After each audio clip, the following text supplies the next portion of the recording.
Vamos esta mañana a continuar con nuestro estudio del libro de Mateo y he titulado a esta conferencia, esta plática, este sermón, La gente se maravillaba. Y es que el día de hoy vamos a aprender cómo Jesús, al confrontar a la gente, la reacción, como lo hemos venido estudiando por semanas, de las personas es diversa. Pero hay algo que resalta en esta sección donde dice que la gente se maravillaba por lo que Jesús hacía. Y eso es lo que vamos a aprender el día de hoy. ¿Qué significa esto y qué enseñanza nos trae esta porción de la Escritura? Pero antes de siquiera ir a Mateo, tenemos que empezar con la lectura de esta mañana en Lucas.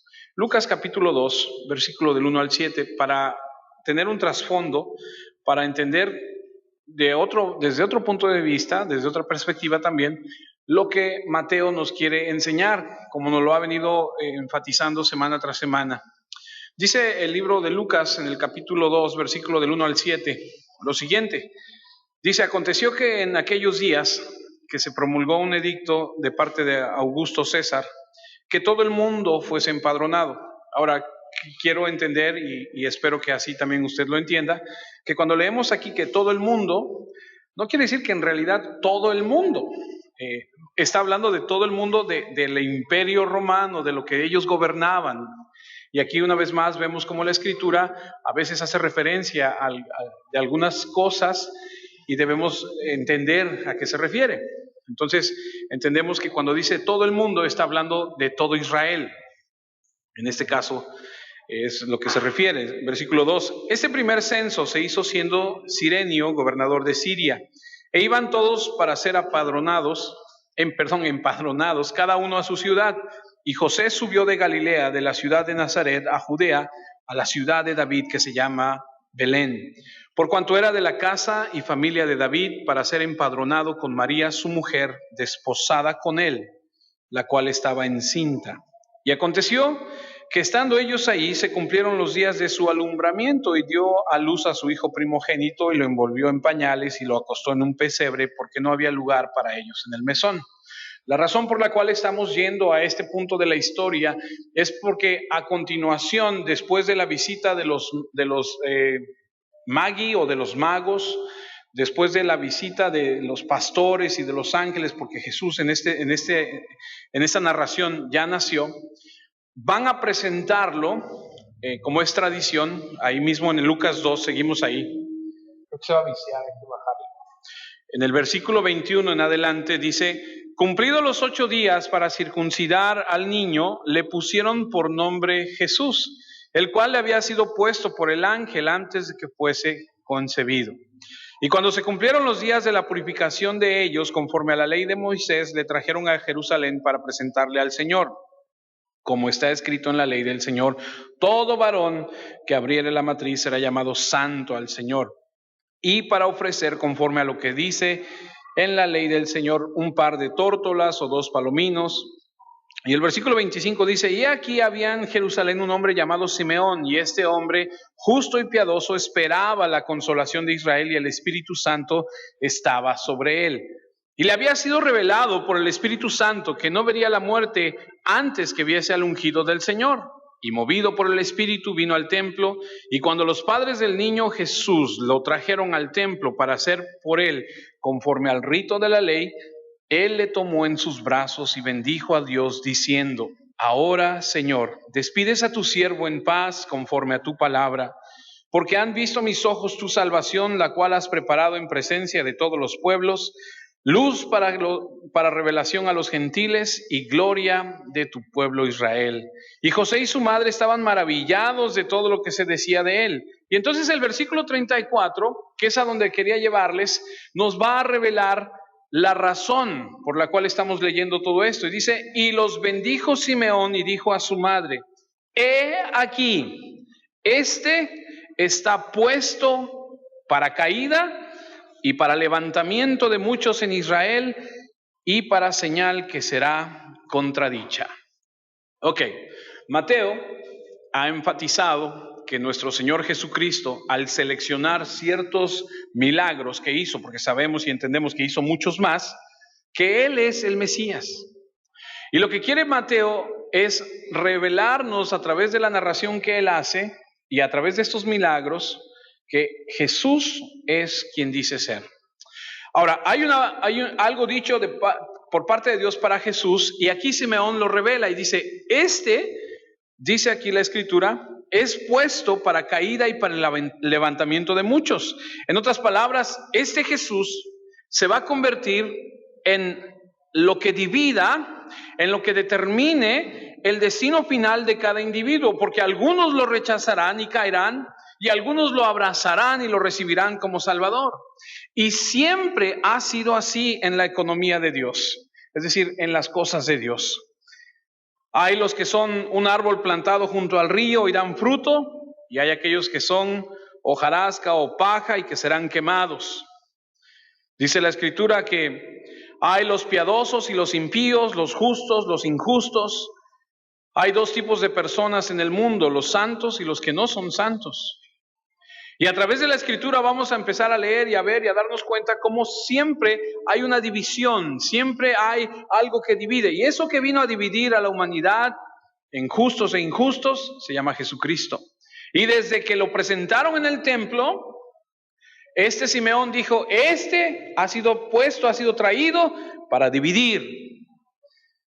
Y años más adelante Mateo nos narra y nos muestra cómo algunos lo rechazan y cómo algunos lo abrazan. Lucas, capítulo 6, versículo 20, nos muestra una escritura que nos narra el mismo Jesús. Algunos dicen que es como la parte que refuerza las bienaventuranzas. No está en Mateo, está en Lucas. Nada más que en esta parte de la escritura, en Lucas, encontramos los ay. No sé si alguna vez lo ha leído. Ay de aquel que esto, ay de aquel que el otro. Ahí en Lucas está. Dice Lucas 6:20, y alzando los ojos hacia sus discípulos decía, bienaventurados vosotros los pobres, porque vuestro es el reino de Dios. Bienaventurados los que ahora tenéis hambre, porque seréis saciados. Bienaventurados los que ahora lloráis, porque reiréis. Bienaventurados seréis cuando los hombres os aborrezcan y cuando os aparten de sí y os vituperen y desechen vuestro nombre como malo por causa del Hijo del Hombre. Gozaos en aquel día y alegraos, porque aquí vuestro galardón es grande en los cielos, porque así hacían sus padres con los profetas. Y luego el versículo 24 dice, mas ay de vosotros ricos, porque ya no tenéis vuestro consuelo. Ay de vosotros los que ahora estáis saciados, porque tendréis hambre. Ay de vosotros los que ahora reís, porque lamentaréis y lloraréis. Ay de vosotros cuando todos los hombres hablen bien de vosotros, porque así hacían sus padres con los falsos profetas. Y entonces una vez más vemos que están los bienaventurados y están los que la expresión ay denomina como malditos. Jesús afirma una nueva línea divisoria entre los benditos y los malditos. Mateo 7, versículos 13, nos trae otro ejemplo de lo que es la división. Mateo 7, versículo 13 y 14 dice, entrad por la puerta estrecha, porque ancha es la puerta y espacioso el camino que lleva a la perdición, y muchos son los que entran por ella. Usted que a lo mejor conoce un poquito de inglés, sabrá que, por ejemplo, broad significa ancho, espacioso.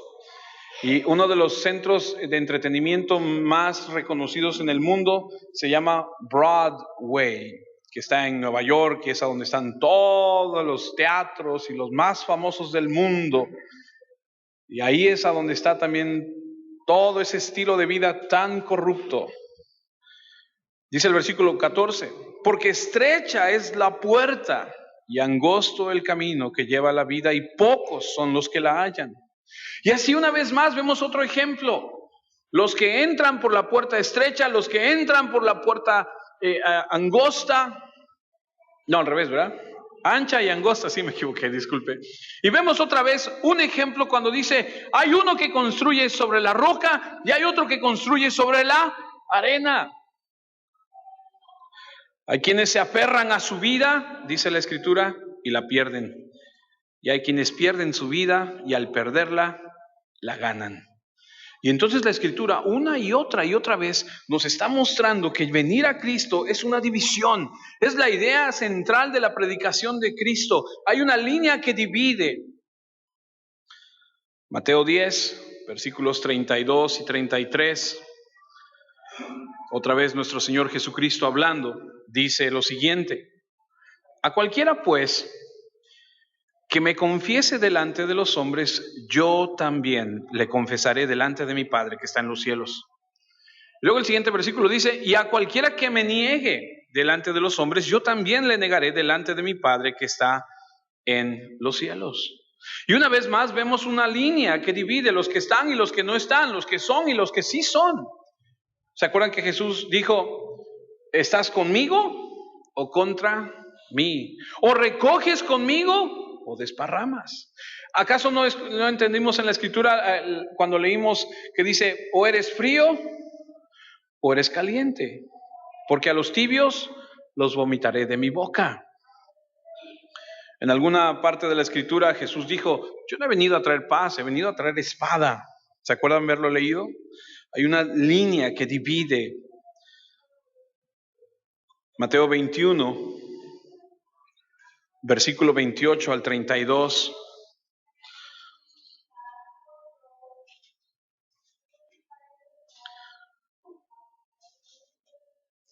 Dice: pero ¿qué os parece? Un hombre tenía 2 hijos, y acercándose al primero le dijo: hijo, ve hoy a trabajar en mi viña. Respondiendo él dijo: no quiero.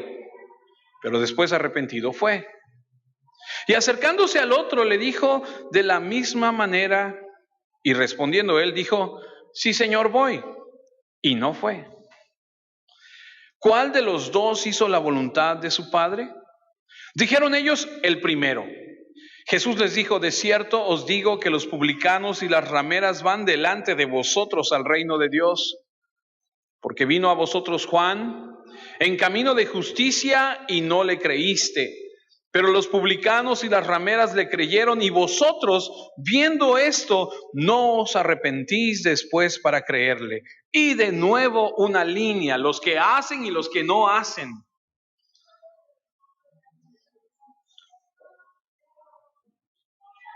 No es, amados, los religiosos o los irreligiosos, son los que obedecen la voluntad del Padre.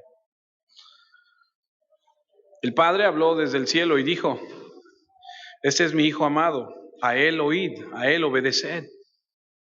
Y así Cristo se convierte en esa línea que divide.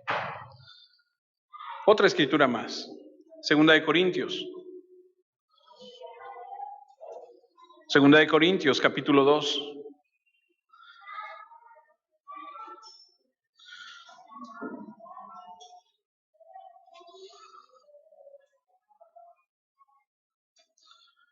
Versículo 14. 2 de Corintios, capítulo 2, versículo 14 al 16 dice lo siguiente: mas a Dios, escribe Pablo, el cual nos lleva siempre en triunfo en Cristo Jesús, y por medio de nosotros manifiesta en todo lugar el olor de su conocimiento.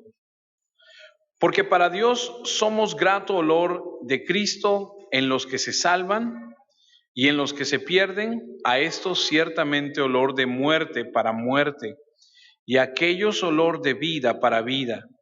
Y para estas cosas, ¿quién es suficiente?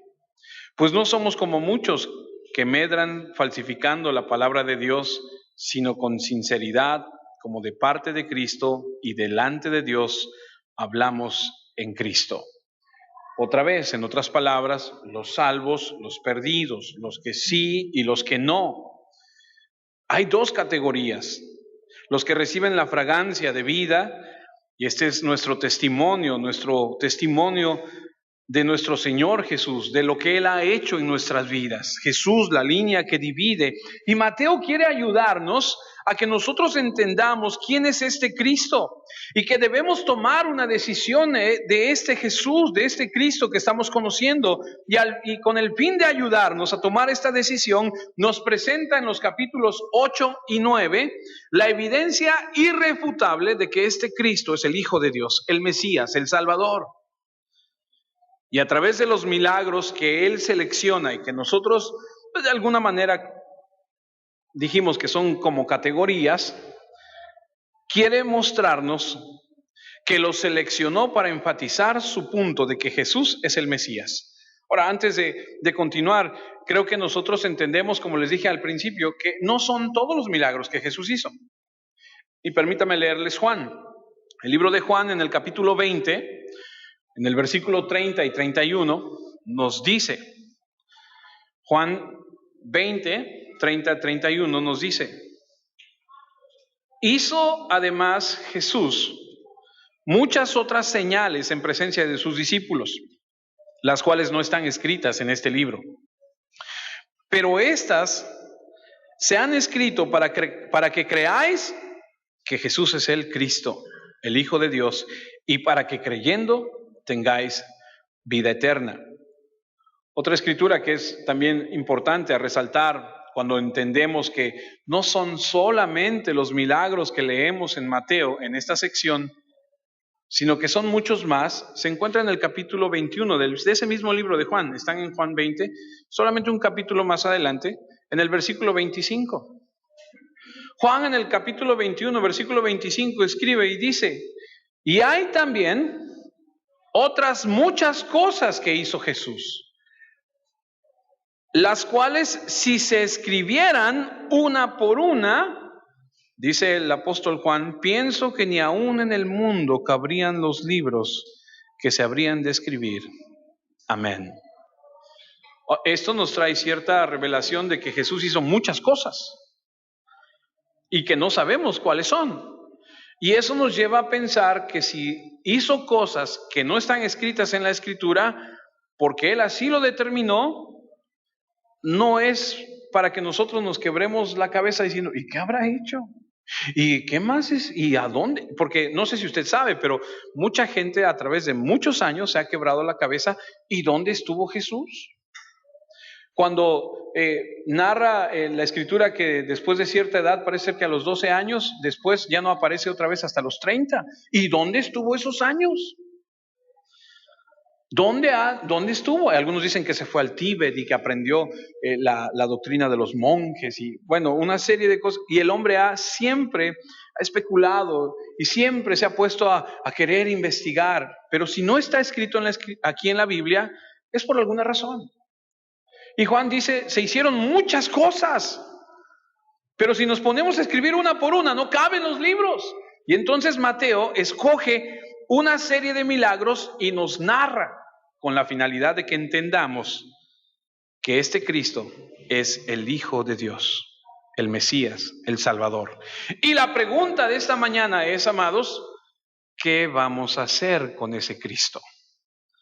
Y analizamos lo que la gente de ese momento hizo. Y eso nos lleva entonces a Mateo 9, versículos 32 y 35. Y al 35, que es donde vamos en nuestra lectura de Mateo. Dice Mateo 9, versículo 32. Y aquí nos vamos a enganchar otra vez con la semana pasada. Dice, mientras salían ellos, y yo le pregunto a usted, ¿a quién se refiere? Mientras salían ellos, ¿a quién se refiere? A los dos ciegos que acaba de sanar. Aquellos que estudiamos la semana pasada, que vienen entre la multitud y que le gritan, Jesús, hijo de David, ten misericordia de nosotros. A esos dos se refiere. Dice que Jesús ya llegó a la casa donde Él se va a hospedar, donde Él va a descansar, ahí los sana y en ese momento nos enlazamos otra vez a la Escritura y dice, mientras estos salían, que ya los sanó, dice el versículo 32, he aquí le trajeron un mudo endemoniado. Y echando fuera al demonio, el mudo habló. Y la gente se maravillaba y decía: nunca se ha visto cosa semejante en Israel. Pero los fariseos decían: por el príncipe de los demonios, echa fuera los demonios. Versículo 35.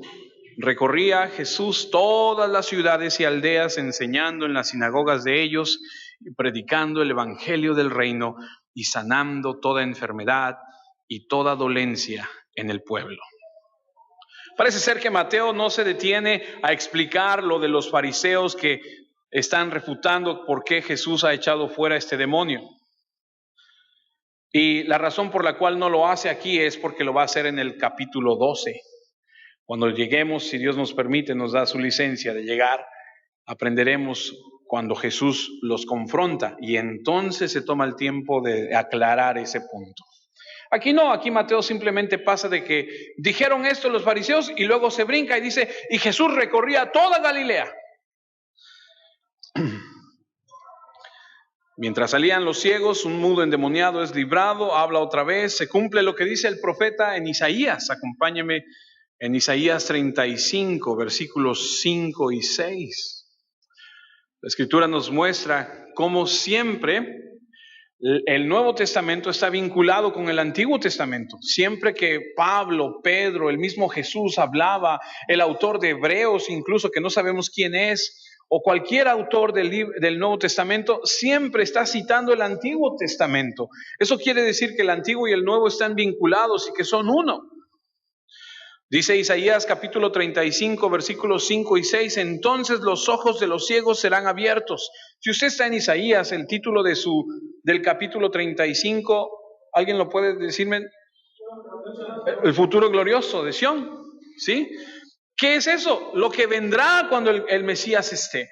Y dice el versículo 5, entonces cuando Él esté, los ojos de los ciegos serán abiertos y los oídos de los sordos se abrirán. Y entonces el cojo saltará como un ciervo y cantará la lengua del mudo, porque aguas serán cavadas en el desierto y torrentes en la soledad.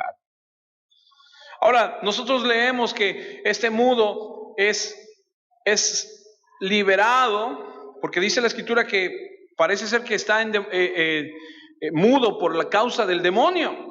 Y entonces cuando es expulsado el demonio de la vida de este hombre, dice que su lengua es soltada y empieza a hablar. Echando fuera el demonio, el mudo habló y la gente se maravillaba. Y ese es el punto que quiero resaltar esta mañana.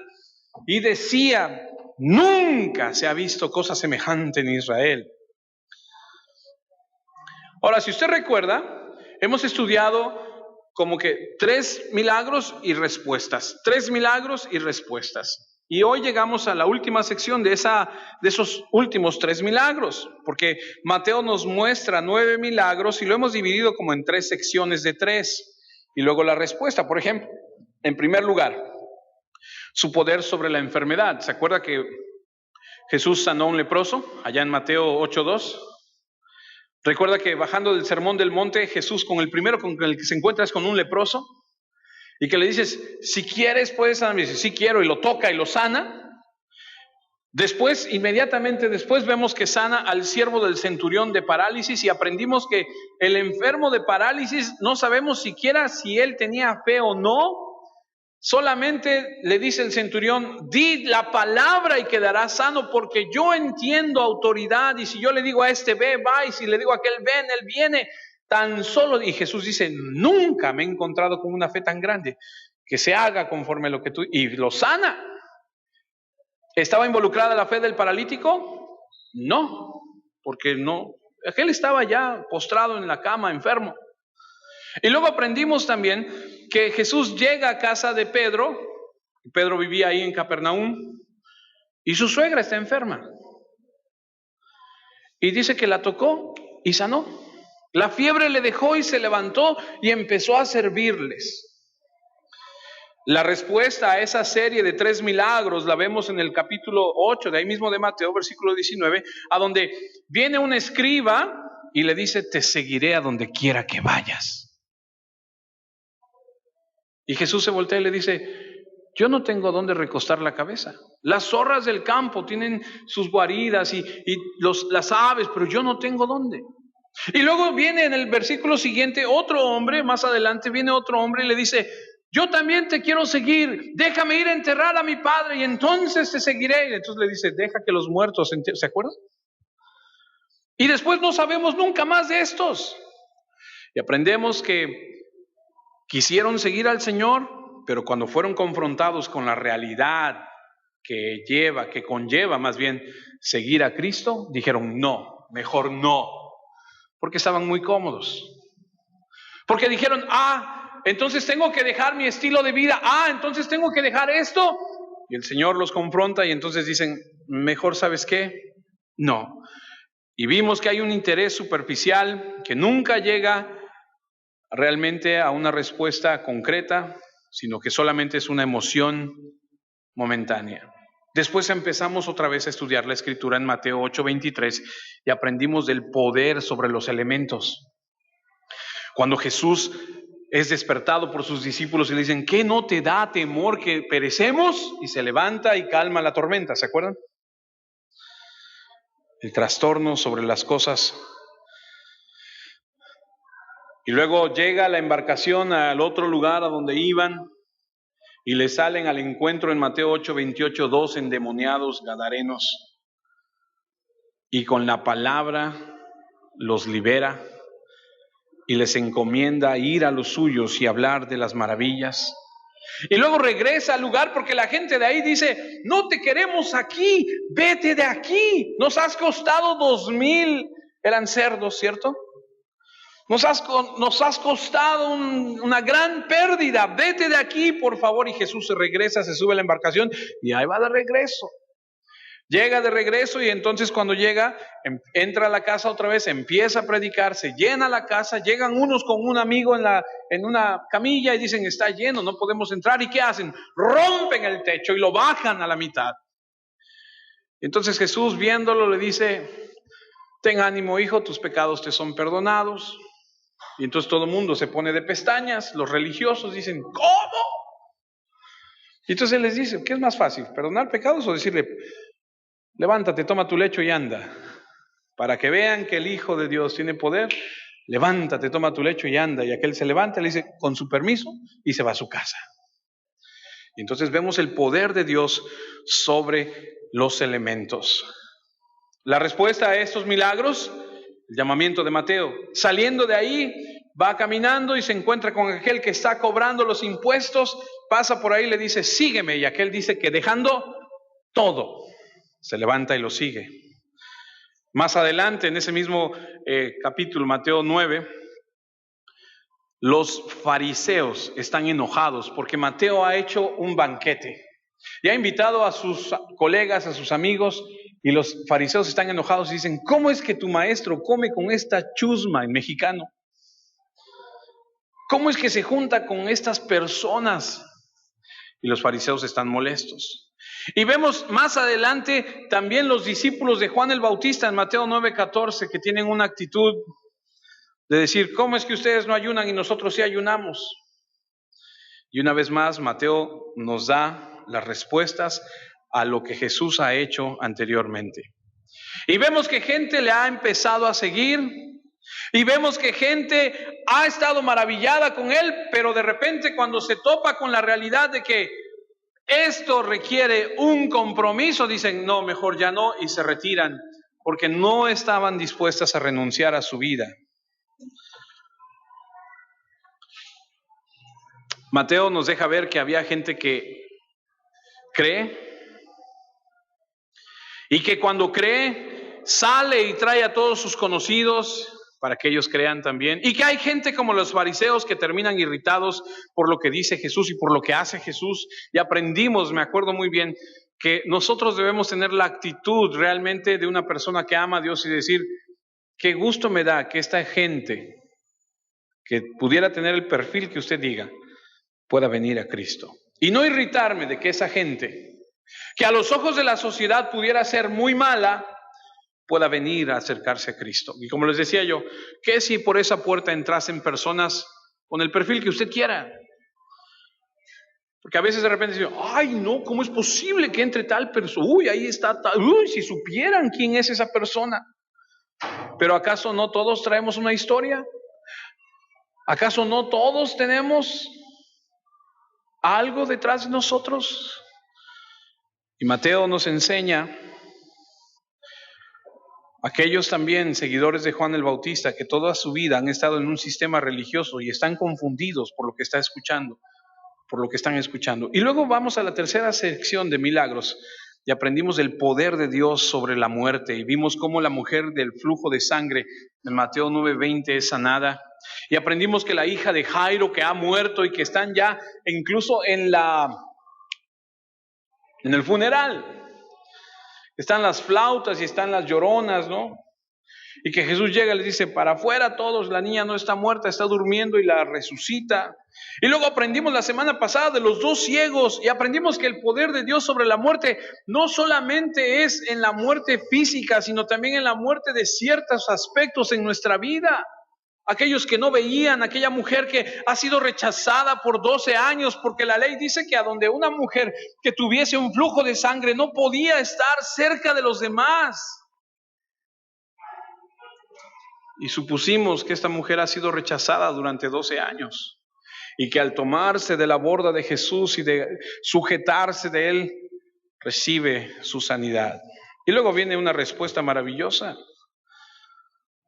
Dice Mateo 9:33, que es donde estamos hoy, que la gente se maravillaba, que los religiosos lo rechazaron.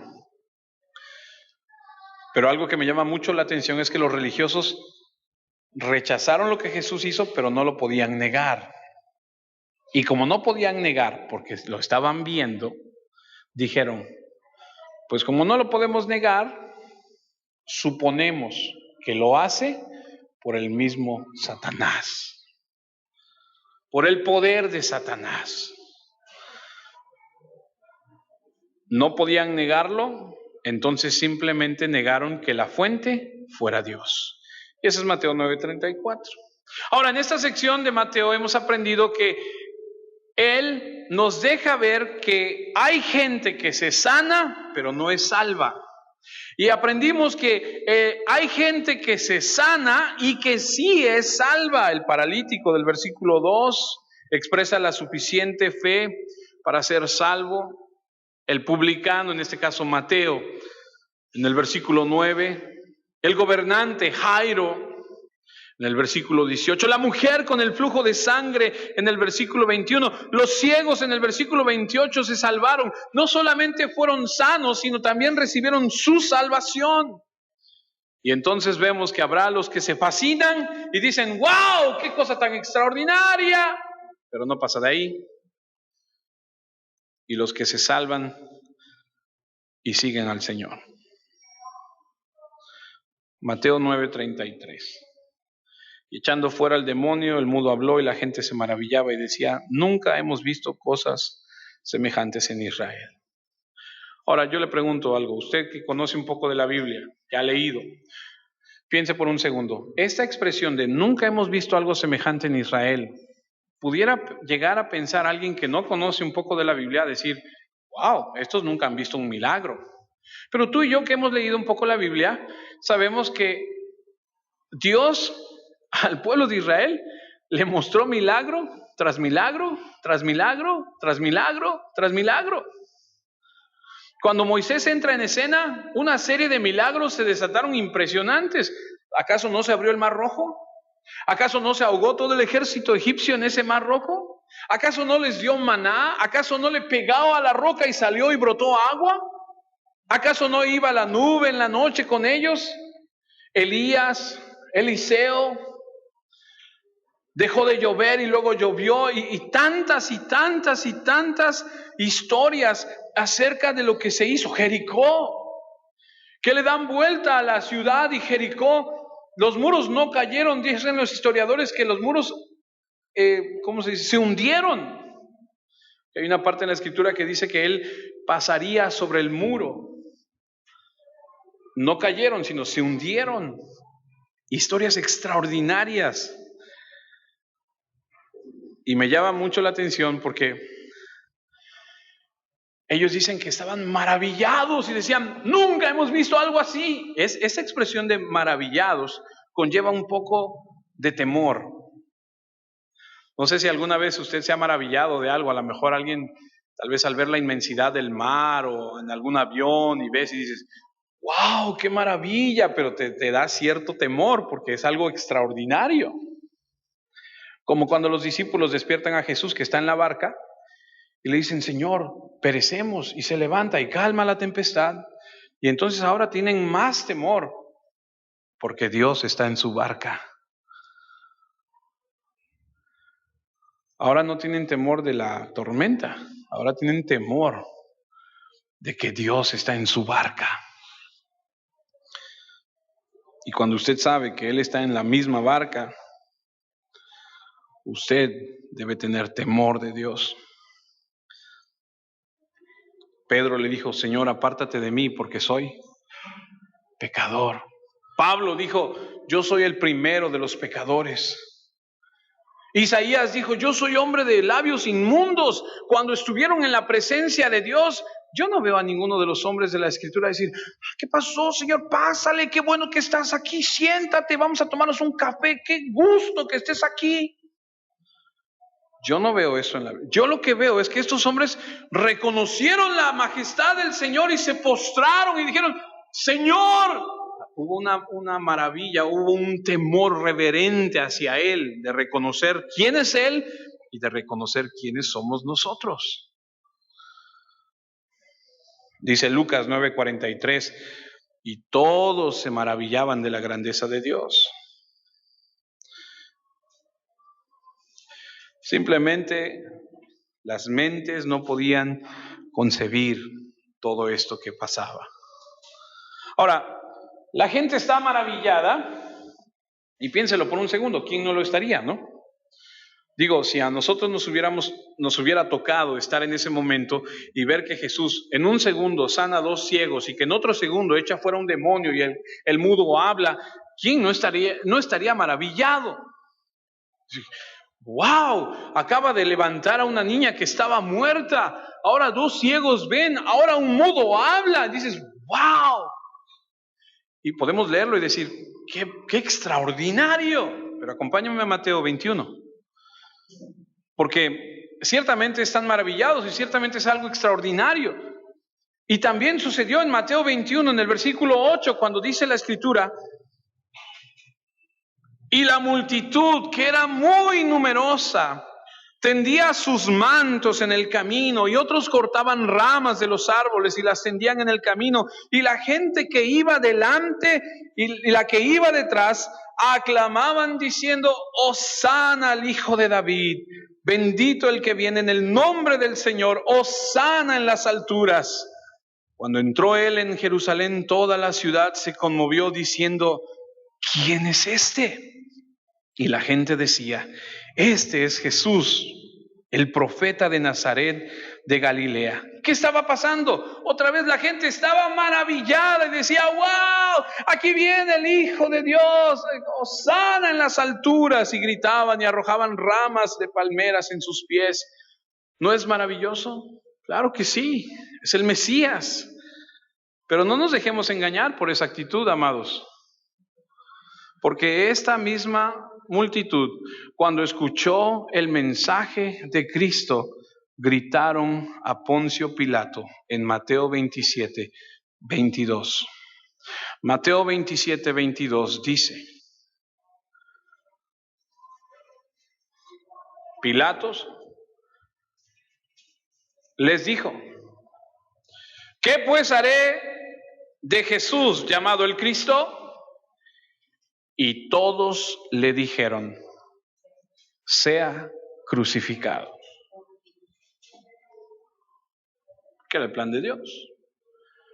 ¿Pero a qué voy? Esa misma multitud que unos días antes le ha dicho, ¡oh, sana al Hijo de David! Una multitud maravillada. No estoy diciendo que todos, no estoy diciendo que todos gritaron, crucifíquenle, porque seguramente estaban ahí sus discípulos y la gente que le amaba y que le seguía. Pero lo que estoy tratando de esta mañana analizar con ustedes, hermanos, es que la gente puede estar maravillada, Tú y yo podemos estar maravillados de lo que Dios ha hecho y aún así no obedecerle, no abrazarle, no seguirle. Porque llegó el momento cuando Poncio saca a Jesús y dice, aquí está el Cristo, ¿qué hago con él? Aquí está Barrabás, ¿qué hago con él? A Barrabás, suéltalo. Y a Cristo, a él crucifícanlo. Unos días antes habían dicho sana y maravilloso y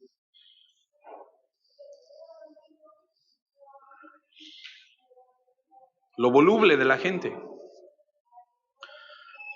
lo voluble que podemos llegar a ser. Jesús nos conoce.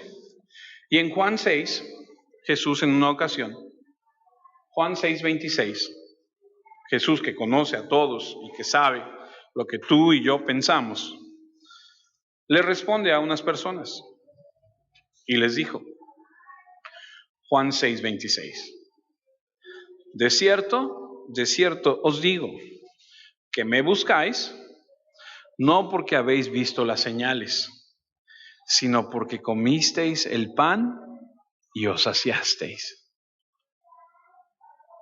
¿Se dice convenenciero?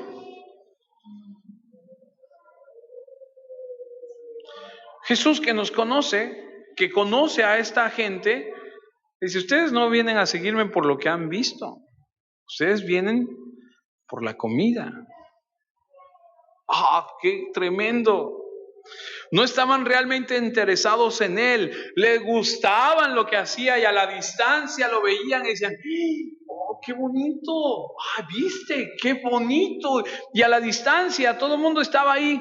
Claro que no todos, ¿verdad? Pero la multitud maravillada con las cosas que hace Jesús, pero no vemos a toda esa multitud siguiéndole con un corazón genuino y real. Hay cierto temor, pero se mantienen a distancia. Hay cierta fascinación por Jesús, curiosidad de una multitud maravillada que aplauden a Jesús, que les gusta Jesús, que Jesús siempre y cuando sea amor y paz y alegría. ¡Wow, Jesús! Pero cuando Jesús es confrontando la vida del hombre, el hombre dice, no, espérate. Porque toda la gente quiere a Jesús amoroso. Toda la gente quiere a un Jesús perdonador, amoroso. ¿Lo es? Sí, sí lo es, hermanos. Pero cuando Jesús se voltea y les dice a los fariseos y les dice a los religiosos y les dice a los hipócritas y les dice a esa gente que están mal su forma de vida y los confronta, ahí todo el mundo dice, no, espérate. Y da marcha atrás.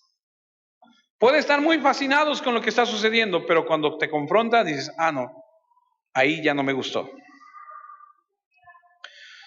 Puedes hablar de Jesús todo lo que quieras, mientras no confrontes el hecho de que Él condena la forma de vivir inmoral de los que engañan, de los que mienten, de los homosexuales, de los adúlteros, de los fornicarios, de los que no viven de acuerdo a la ley de Dios y de que envía a la gente al infierno a una eternidad. Si tú le dices eso a la gente se incomoda, la gente no le gusta. Siempre y cuando no confrontes el pecado, todo estará bien. Pero dile a la gente que está mal. Dile a la gente que está viviendo equivocadamente. Y entonces, ahí se acabó.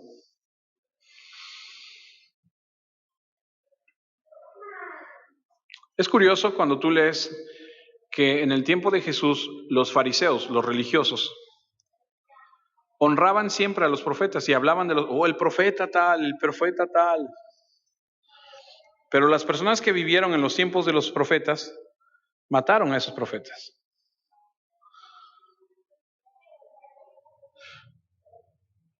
Mateo 9:34. Los fariseos decían, por el príncipe de los demonios, echa fuera a los demonios. No podemos negar lo que ha hecho porque vemos que el mudo ahora habla, pero no le vamos a dar a él, ¿cómo se dice? El reconocimiento. Aquí hay algo, aquí hay algún truco. No le dieron la gloria a Dios. Ahora, como les dije hace un momento, este versículo en especial va a volver a aparecer en el capítulo 12, y si Dios nos permite y nos da vida, lo analizaremos en su momento. Era imposible negarlo, así que no quisieron darle el honor ni la gloria a Dios. Con razón Jesús dijo, si se apareciere Moisés, es más, aun cuando se apareciera Moisés y los profetas, no creerían. Si no le creyeron a Moisés y a los profetas, perdón, aun cuando regresara alguien de la muerte, no le creerían. Y podemos ver cómo hay dos tipos de posturas.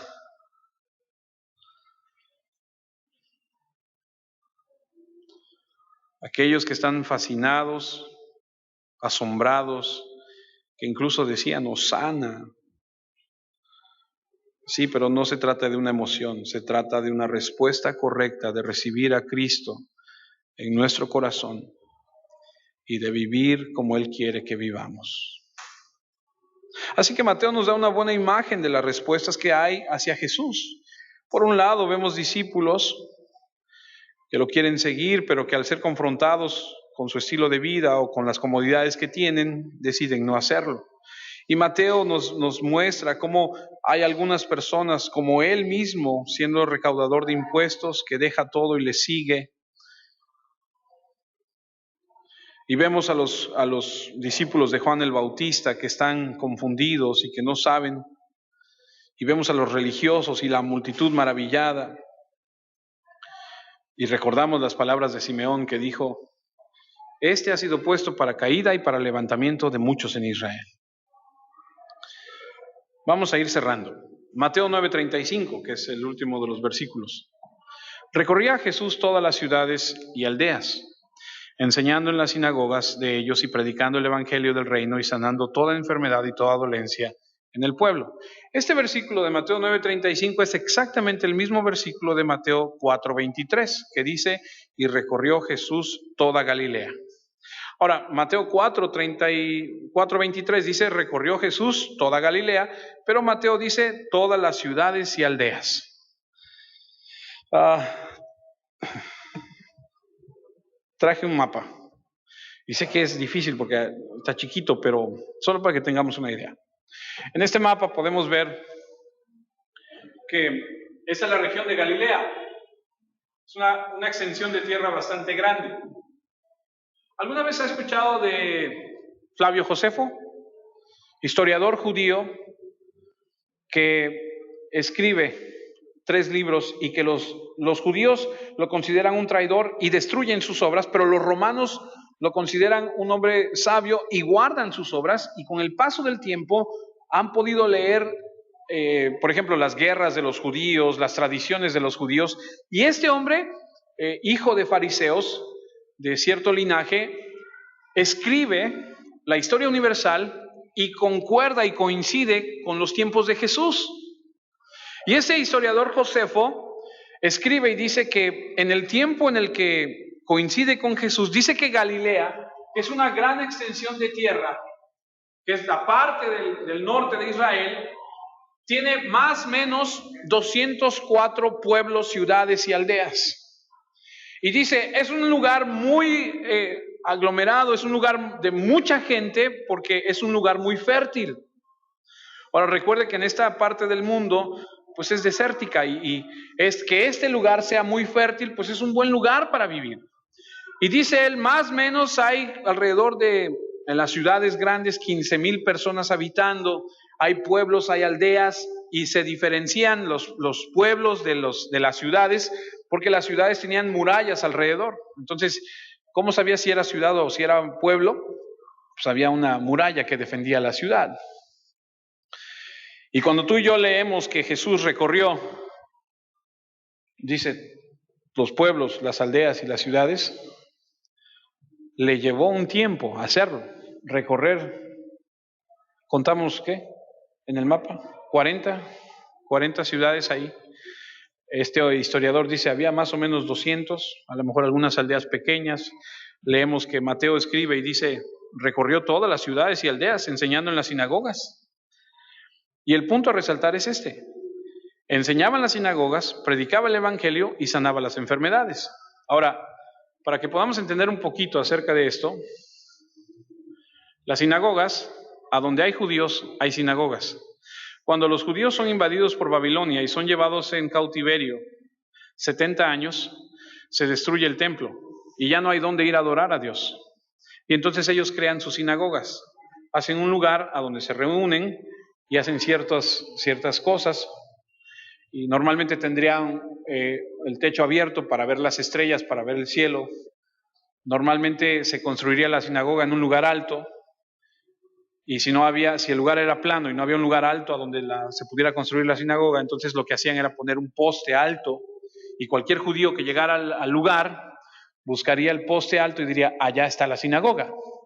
Otra tradición que ellos tenían dentro de la sinagoga era que si venía de visita algún rabino, era bien a darle lugar al rabino y decirle: por favor, usted predique, usted enséñenos la palabra.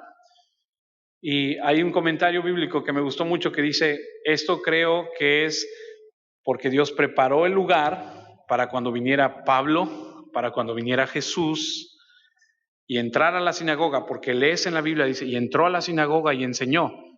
¿Cómo? O sea, ¿acaso no había un orden? Sí, por supuesto que había un orden. O sea, no nada más se trataba de llegar y decir: a ver, ahora me toca a mí, yo quiero... No. Si él llegaba y se presentaba como rabino, le decían: por favor, usted pase y usted enséñenos. Y vemos que los judíos tienen cierta forma de desarrollar en esta su sinagoga. Y Jesús dice aquí que llega y enseña. Ahora, la forma de enseñar en la sinagoga era la siguiente. La forma de enseñar en la sinagoga era dar instrucciones. Ellos leerían un salmo, cantarían, habría algún traductor porque el arameo era el que ellos hablaban. Se leería en el lenguaje hebreo y entonces en el arameo se traducía, y habría el encargado de la escuela de teología, y habría el encargado de la enseñanza, y habría ciertas normas que se llevaban a cabo. Ahora, la exposición de la palabra en este momento es que ellos hacían lo que es la enseñanza, la predicación más bien, la hacían expositiva. Tomaban una porción de la escritura, la leían y la explicaban. Y las sinagogas también eran lugar a donde se llevaban a cabo ciertos asuntos. Por ejemplo, cuando Roma tiene invadido a Israel, que es el tiempo de Jesús que estamos estudiando, los judíos tenían cierto permiso de parte del gobierno romano para tratar sus asuntos, y decían: esos asuntos trátenlos ustedes. No pueden matar a nadie, pero pueden azotar, pueden castigar a quien ustedes quieran, ustedes trátenlos. Por eso Jesús dice: los llevarán a las sinagogas y los azotarán.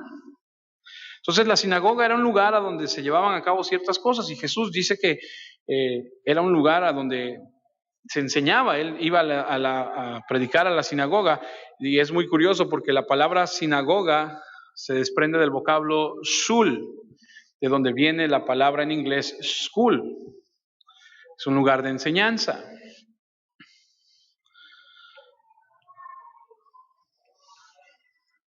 Así que aquí está Jesús enseñando y puesto de pie dando un sermón.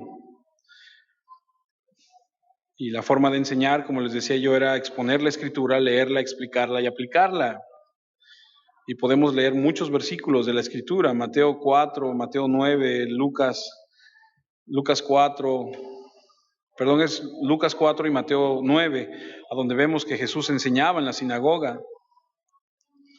¿Se acuerdan cuando Jesús llega a la sinagoga y lee el libro de Isaías y dice, la escritura que lee dice: el Espíritu del Señor está sobre mí porque me ha ungido para dar buenas nuevas? Y luego termina diciendo: esta escritura se cumple hoy delante de sus ojos. Y todos sabían que esa escritura hablaba del Mesías, y entonces cuando él lee eso y lo expone, todo el mundo se enoja y lo sacan de la ciudad y lo van a despeñar. Sí se dice así, ¿verdad? Lo van a aventar por el despeñadero, lo van a aventar, y él dice que él se va entre ellos y ya no regresa a esa ciudad. Jesús enseñaba, tomaba una porción de la escritura y enseñaba y la exponía. Así que cada judío sabía que el ir a la sinagoga era aprender de la palabra de Dios. Y cuando vemos aquí que recorría todas las ciudades y aldeas enseñando en las sinagogas, en el capítulo 9, el versículo 35, entendemos que él iba a las sinagogas. Por eso Pablo iba a las sinagogas, porque había un lugar para predicarle a los judíos. También aprendemos que predicaba el evangelio del reino y sanaba toda enfermedad, de toda dolencia del pueblo. Y lo vemos predicando al lado del río, en la ladera, lo vemos predicando allá en el monte, en la ciudad, en todos lugares predicaba el evangelio y sanaba toda enfermedad. Leí un comentario de un hombre que dice que cuando Jesús vino a la tierra se trajo su gloria con él. Y él afirmó ese mensaje con sus milagros. Demostró que el reino estaba cerca. Los fariseos nunca negaron los milagros de Jesús. Solo negaban el origen de ellos. Pero amados, este Jesús que maravilla a la gente, demanda una respuesta de ti y de mí. Porque solamente estaremos maravillados con lo que Él hace o abrazaremos al Señor. Ese es el propósito de esta porción del libro de Mateo. ¿Qué vamos a hacer? Mateo ha escogido ciertos milagros, los ha plasmado y nos ha mostrado ciertas respuestas. ¿Estaban maravillados? Sí. Y analízalo en tu vida. Analízalo para ti. Jesús ha hecho muchas cosas por nosotros, es indudable. Y ahora, ¿cuál es el siguiente paso? Porque muchos de nosotros hemos abrazado eso y estamos contentos, y eso está bien, pero tenemos que seguir adelante. Porque cuando vienen los problemas, cuando vienen las situaciones, cuando vienen las crisis, algunos dicen, no, mejor no, y se van. Afirma tu fe. Vamos a orar. Incline su rostro.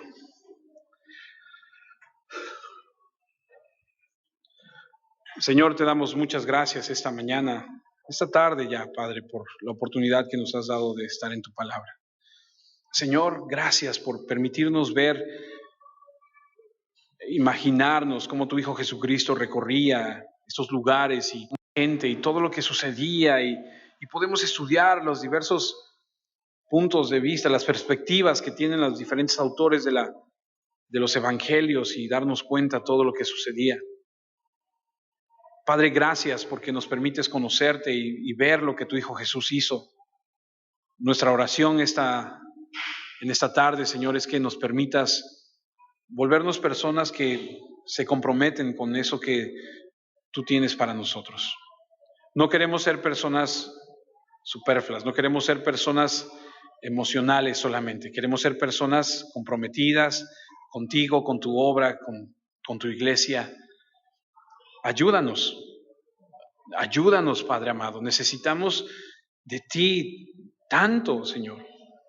Permítenos caminar en obediencia y ayúdanos a ir quitando todo lastre, todo lo que estorbe en nuestra vida. Te damos muchas gracias porque sabemos que en ti, Señor, podemos confiar. Tú no fallas. Permítenos vivir con ese temor reverente hacia ti.